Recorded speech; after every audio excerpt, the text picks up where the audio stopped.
Hi guys, welcome to our SIPA big event today and on wearable technologies. And I'm glad you could make it from Poland all the way to Silicon Valley. So tell us something about Snow Cookie, your company, and about yourself. Hey Karen, well, thanks for having us. That's great. We're glad to be here. We're Snow Cookie. We are skiers. We love it. We're building this because we want it. It's a wearable device that's going to make you a better, safer and connected skier. Wow. You attach one of those to each of your skis or snowboard, and they talk to your smartphone. We're actually using your iPhone. Right now we're just using your iPhones, which you ask you to keep in your chest pocket because you're using your phone as the third sensor to capture upper body movement. And all this system, when it works all together, it's your virtual assistant, it's your virtual skiing coach. You ski and you can hear in your headphones like lean forward, like correct this, do this. Wow, that's awesome. You did great. Wow. So could you tell something about your background and then what you do and how did you come up with this idea as well? Yeah, of course. So my background is in medicine. I'm a physician. I did my PhD in sensor diagnostics. So I've been actually in telemedicine for the past 10 years. And Peter? I'm a designer. I work in a virtual reality company right now, and from this background we had some nice projects to connecting with big companies in Silicon Valley also. And I'm designing the user experience of Snow Cookie, so also the form of the device. And application and other stuff. The Martin is going to tell how it will. I'm just going to briefly tell you more, Karen, that like the actual extended team is quite bigger. Like there's only Peter and me and our CTO here. He just left for Europe actually this morning. So he's an older guy, but he's a professor who built the ultimate wearable device. Wow. He spent his last 20 years building artificial hearts. Wow. So that's really wearable, like inside you, wearable. That's really great. And where are you located in Europe, in Poland? So right now we're in the south of Poland, 40 minutes away from Krakow. We're just opening an office here in Cupertino. Really proud of this. Oh well, congrats! Thank you. Yeah. For small one, of course, but yeah, awesome. We have to start small. Yeah, that's awesome. So what's your connection with the Silicon Valley, and what's your plan? What do you want to do in Silicon Valley, and what's your overall long-term goal of your company with your ideas? Oh, that's a great question. So I'll tell you this.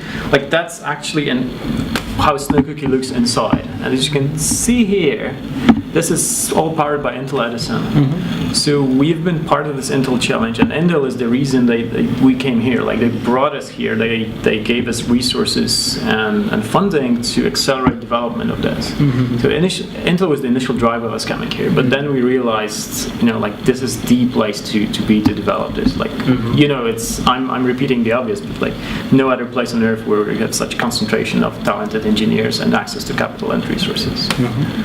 Yeah. So basically, I want to take. So what you see here is an Intel chip, and then you have something glued on top of it, and this is the part. Well, it's just a prototype. It's actually more than just a chip. It's like a complete microcomputer. You've got everything like Wi-Fi, Bluetooth, graphics, memory on this little chip. And this little chip. It's awesome. a complete computer which you might have had like 5-6 years ago on your desktop. It's all shrunk down to the size of a post stamp. Excellent. We love it. So your innovation, if I understand correctly, is sort of plugs into Intel environment or Intel infrastructure. Yes, correct? you're right. But like for instance, this board, this is something we developed ourselves. Like it's got a ton of sensors that allow us to determine skiers' motion, environment around skiers, and connect skiers. And we ended up with having a lot of data. Like we're actually having tons of data. Wow. So we needed something small and yet powerful to crunch all these numbers. So and then bang, Intel Edison comes. So tell me something more about what all data does this collect, and in real time how skiers really take a decision. So think of this like you have there's like thousands of fitness tracking bands, like wristbands, right? But they have a single measurement point. Like you're trying to estimate what your body is doing with just a single point. Like what we have is like 2 Snow Cookies, so 1 for each leg. And then we're using the phone as the third sensor, and this gives us 3 points. And it's like way more accurate way of estimating what's going on with your body as you ski. So it's more like an Internet of Things on your body? Yeah, think of it as a mesh of 3 devices. So we can actually really accurately figure out what you're doing So we know acceleration and angles and how your body tilts and adapts to changing snow conditions. How your performance changes. And then we translate all this into actionable guidance, meaning we'll give you feedback, like short, precise feedback. Lean forward, skins feather apart, stop rotating your shoulders. That's what beginners often do. That's a mistake. Or we can look at your muscle performance. We see how your skiing dynamics changes, and we can tell you, okay, it seems you're tired, and Kiran, just go to a ski restaurant. Like forget about this one last ride for a day. Oh, I see.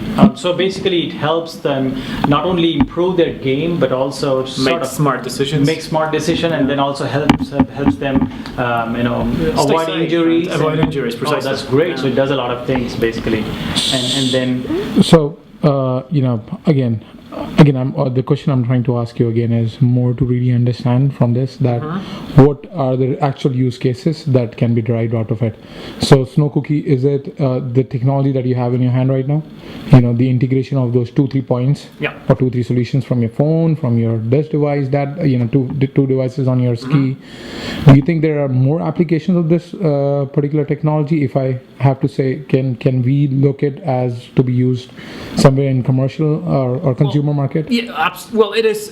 First of all, it is absolutely for consumers, right? Like we're targeting recreational skiers.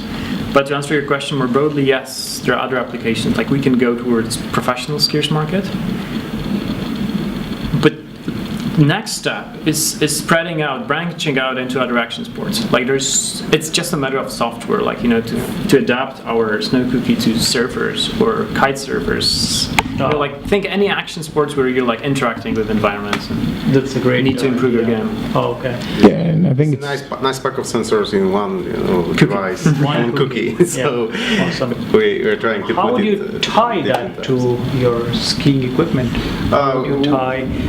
We are developing the mounting plate for this, and we are talking with the ski producer to get integrated mounting plate to the skis. Into the equipment, yeah. So that's actually something interesting, because we were, me and Peter, we were talking to 100 customers to validate this idea, and there were those kids, 17-year-old kids, and how many mounting plates are you gonna give us? And we were 2.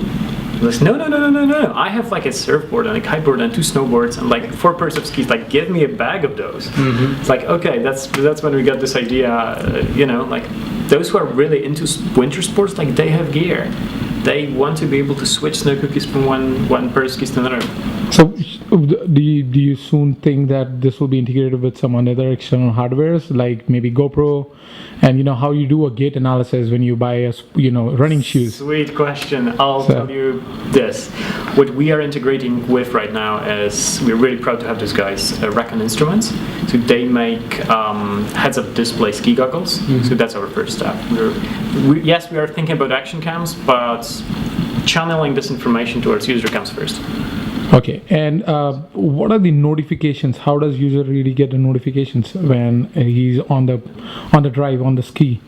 So what are those notifications? How does it alarm? Is it a visual notification? Is it an audio? Is it vibrations? Audio interface.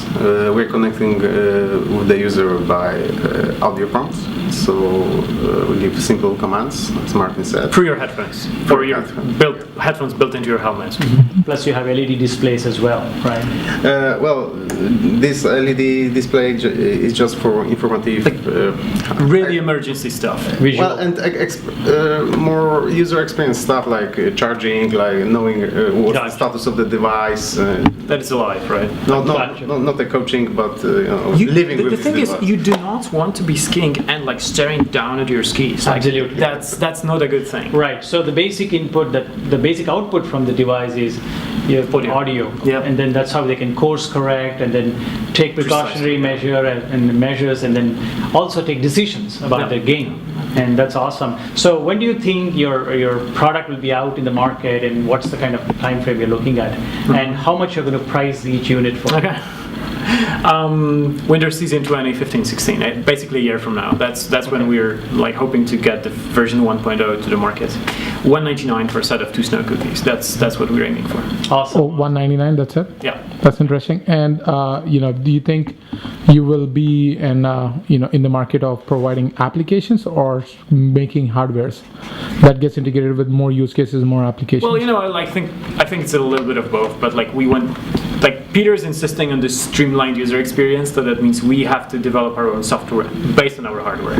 Like, yes, we can do an API and let other people develop app for us, but it has to be really, really smooth. So initially, it's just going to be us. Okay, so those are the challenges that you think that you have right now.